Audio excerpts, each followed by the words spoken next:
अब मार्वल के सारे शो हिंदी में भी आ रहे हैं, तो मैं उनकी एक्सप्लेनेशन वीडियो नहीं बनाऊंगा, लेकिन शो के तुरंत आने के बाद मैं उसके हिडन डिटेल्स और ईस्टर एग की वीडियो लेकर आऊंगा आपके सामने। तो आपसे एक्सप्लेनेशन वीडियो नहीं आया करेगा, सिर्फ और सिर्फ हिडन डिटेल्स और जो उसके अंदर चीजें मिस कर दी गई हैं वो आएंगी। आज मैं आपसे बात करने वाला हूं फाल्कन द विंटर सोल्जर के एपिसोड 2 की कुछ डिटेल्स के बारे में, जो कि आपने डेफिनेटली मिस कर दी होगी। हे गाइस, मैं हूं Sachin Nigam and let's begin this video.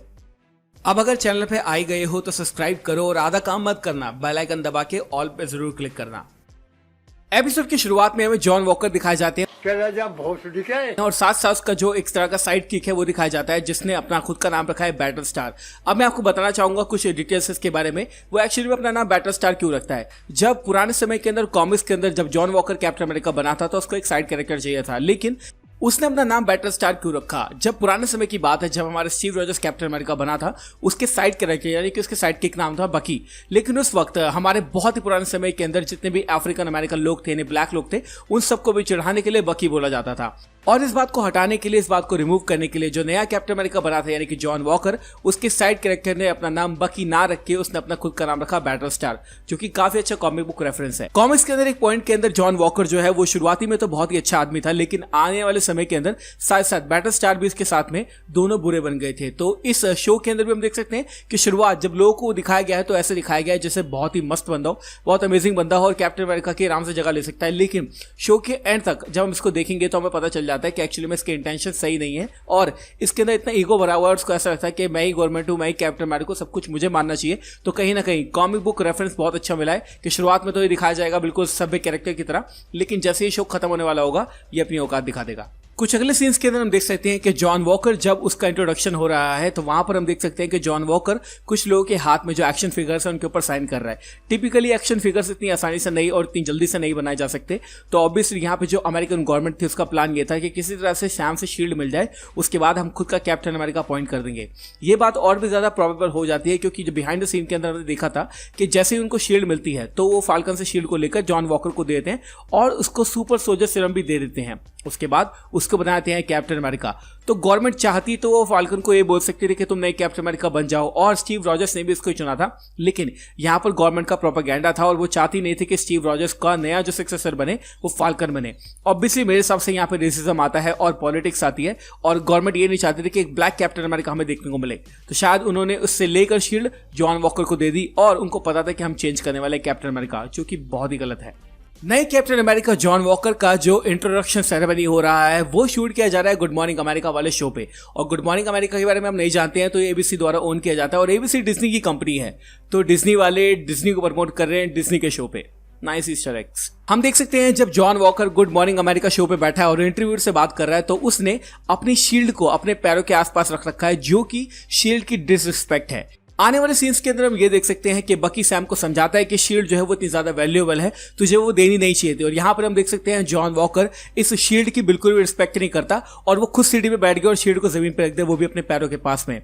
इससे हमें ये पता चलता है कि वो कैप्टन अमेरिका मेंटल की बिल्कुल भी रिस्पेक्ट नहीं करता, एटलीस्ट लोगों को दिखाने के लिए वो रिस्पेक्ट करता है, लेकिन जब उसकी खुद की बात आती है तो वो सिर्फ और सिर्फ ये चाहता है कि मैं कैप्टन अमेरिका बन जाऊं, उस शील्ड से कोई मतलब नहीं है, सारी की सारी अथॉरिटीज को अपने हाथ में चाहिए। बकी जब सैम से फर्स्ट टाइम मिलने आता है तो सैम मेंशन करता है लॉर्ड ऑफ द रिंग्स और बकी कहता है कि हाँ, जब लॉर्ड ऑफ द रिंग्स की बुक आई थी तब मैंने पढ़ी थी, और वो कहता है ईयर 1937।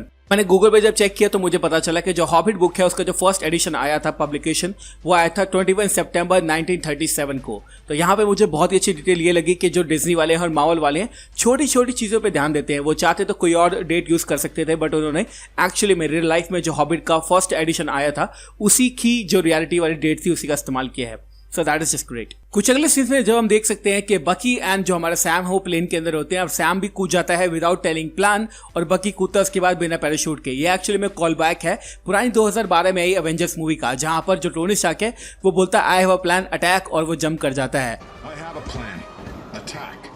और उसके बाद जो स्टीव रॉजर्स है वो बिना पैराशूट के जंप कर जाता है। तो बिल्कुल सेम सीन है, बिल्कुल पैरेलल सीन है और ये कॉल बैक है 2012 वाली एवेंजर्स मूवी का। सेम एक तरह का कॉल बैक और दिखाया गया है कि जब बकी कूदता है और लैंड करता है उसके बाद जो हमारा सैम है वो बोलता है कि मैंने तुमको रिकॉर्ड कर लिया है और क्या मैं ये फुटेज इंटरनेट पर डाल दूं। ये एक्चुअली में रिकॉल है ब्लैक पैंथर मूवी का, जहां पर जब शूरी ब्लैक पैंथर के लिए नया सूट बनाती है और वहां पर ब्लैक पैंथर पीछे गिर जाता है तो शूरी कहते हैं मैंने रिकॉर्ड कर लिया, क्या इसको इंटरनेट पर डाल दूं। और ये रिकॉल है ब्लैक पैंथर मूवी का, जो कि काफी मुझे अच्छी डिटेल लगी। जब बकी और सैम जाते हैं अबैंडन वेयरहाउस में जहां पर फ्लैग स्मैशर्स का ग्रुप है, वहां पे हम देख सकते हैं जो सैम है वो बकी को बोलता है व्हाइट पैंथर, और वहां पे बकी उसको कंफर्म करता है कि व्हाइट पैंथर नहीं, मेरा नाम था व्हाइट वुल्फ। ये नाम हमने ऑलरेडी देखा हुआ है हमारी इन्फिनिटी वॉर मूवी के अंदर, जब हमारा वकांडा किंग यानी तचाला जाता है उसको जगाने, तो वहां पर वो उसका नाम लेके बोलता है व्हाइट वुल्फ। अगर व्हाइट वुल्फ कॉमिक्स की बात करें तो कॉमिक्स में व्हाइट वुल्फ एक ऐसा कैरेक्टर था जो कि वकांडा के पास आके गिरा था, तचाला ने उसको अंदर रख लिया था, लेकिन उसने उसको दगा दे दी थी और दोनों की लड़ाई हो जाती थी। लेकिन एमसीयू के अंदर ऐसा बिल्कुल भी नहीं है, और ये डिटेल मुझे काफी अच्छी लगी। फ्लैग स्मैशर्स की, फाल्कन की, सैम की और नए वाले captain America John walker and battle star की जो फाइट ट्रक पे हो रही होती है, आपको गौर से देखना है कि एक ट्रक पे जो लाइसेंस प्लेट है उस पर वही नंबर है जो कि वांडा विजन के अंदर वांडा की कार का नंबर था।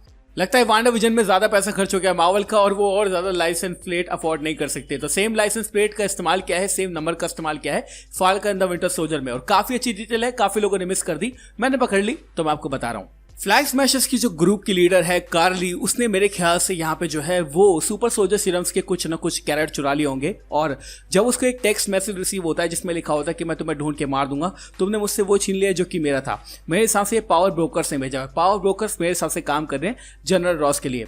2008 से जनरल रॉस जो है वो सुपर सोल्जर बनाने के पीछे पड़ा हुआ है, और वो चाहता है कि सुपर सोल्जर सीरम उसको मिल जाए, क्योंकि वो खुद भी रेड हल्क बनना चाहता है। ऐसा भी सुनने में आ रहा था कि ब्लैक विडो मूवी के अंदर एक्चुअली में हमें सुपर सोल्जर सीरम देखने को मिलेगा, और कहीं ना कहीं मुझे ऐसा लगता है कि इन सब के पीछे यानी पावर ब्रोकर्स के पीछे हमारे जनरल रॉस का हाथ है।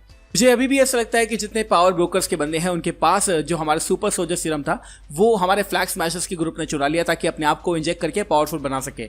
टोटल 8 हमें फ्लैग स्मैशर्स देखने को मिले हैं, और मेरे ख्याल से अभी भी पावर ब्रोकर्स के पीछे जो कि उनको ढूंढ रहे हैं उनके पीछे जनरल थंडरबोल्ट रॉस का हाथ हो सकता है। मुझे ऐसा लग रहा है कि इस शो में बाद में पता चलेगा कि जो रॉस है वो इन सबके पीछे पड़ा हुआ है, और वही पावर ब्रोकर्स को कंट्रोल कर रहा है, और वही चाहता है सुपर सोल्जर सीरम वापस लेना। सबसे ओल्डेस्ट ब्लैक कैप्टन अमेरिका यानी आइजिया ब्रैडली के घर में हम देख सकते हैं एक बच्चा भी हमें देखने को मिलता है। मेरे हिसाब से ये बच्चा है एलाइजा ब्रैडली, जो कि आइजिया ब्रैडली का ग्रैंडसन है।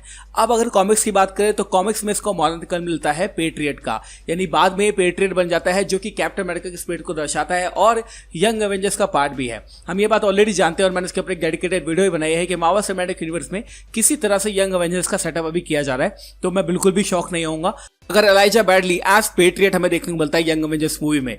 काफी अच्छा सेटअप हो सकता है इसकी पावर्स का भी, क्योंकि इसको एक्चुअली में एक ब्लड ट्रांसफ्यूजन मिलता है अपने दादा से यानी आइजिया ब्रैडली से, तो ऐसा हो सकता है कि इसके अंदर भी कुछ इस तरह का हमें देखने को मिले। बाकी कंफर्म नहीं कहूंगा, लेकिन ये बंदा डेफिनेटली इसका ग्रैंडसन है जो कॉमिक्स में था पेट्रियट। लास्ट चीज जो मुझे पता चली है वो ये है कि आइजिया ब्रैडली बताता है कि 30 साल तक जब मैं जेल में था लोग आते थे और मेरा ब्रेड लेके जाते थे। मुझे ऐसा लगता है कि उस वक्त इस पर एक्सपेरिमेंट किए गए होंगे और उसके ब्रेड का इस्तेमाल करके बनाया गया होगा सुपर सोल्जर सीरम, जिसके पीछे थंडरबोल्ट रॉस पड़ा है। तो इसके साथ बिल्कुल भी अच्छा नहीं हुआ है और उसको पूरा सम्मान मिलना चाहिए था। और मुझे ऐसा लगता है कि जब बकी उसको बोलता है कि मैं आपको मिलवाना चाहता हूं किसी से, और सैम उसको बोलता है कि तुमने मुझे पहले क्यों नहीं बताया कि एक ब्लैक कैप्टन अमेरिका ऑलरेडी है। मेरे ख्याल से सैम का प्लान ये हो सकता था कि जब उसको पता चल जाता कि एक ब्लैक कैप्टन अमेरिका है तो वो शील्ड उसको देता और उसको बोलता कि अब तुम नए कैप्टन अमेरिका बन चुके हो, सिर्फ और सिर्फ रिस्पेक्ट के लिए। मेरे ख्याल से सैम ऐसा ही करने वाला था, लेकिन बकी ने किसी को भी ये नहीं बताया कि आइजिया ब्रैडली नाम का एक ब्लैक कैप्टन अमेरिका भी है, जिसको हमारे गवर्नमेंट ने बिल्कुल 30 साल तक बंद रखा और उसके ब्लड का इस्तेमाल करके सुपर सोल्जर सीरम बनाया, जो कि बहुत ज्यादा गलत है। तो ये थी गाइस वो सारी की सारी हिडन डिटेल्स जो कि मुझे देखने को मिली। अगर मुझसे अभी भी कुछ छूट गया हो तो आपको मुझे कमेंट सेक्शन में जरूर बताना। साथ ही साथ अब जैसे मैंने आपको बता दिया है कि एपिसोड का ब्रेकडाउन यानी एक्सप्लेन वीडियो नहीं आई करेगी, सीधा हिडन डिटेल्स और ईस्टर एग की वीडियो ही आई करेगी। 6 एपिसोड होने वाले हैं इस शो के अंदर, 2 हम ऑलरेडी देख चुके हैं। कहानी बहुत अच्छी चल रही है, 3rd एपिसोड का मुझे इंतजार है। मैंने ऑलरेडी इसके ऊपर एक वीडियो और बना रखी है, वो भी आप जाके चेकआउट कर सकते हैं। Thank you so much for watching this video guys. Like कर देना वीडियो को, कमेंट कर देना खुद के थॉट्स। मिलता हूं आपसे अगली वीडियो के अंदर।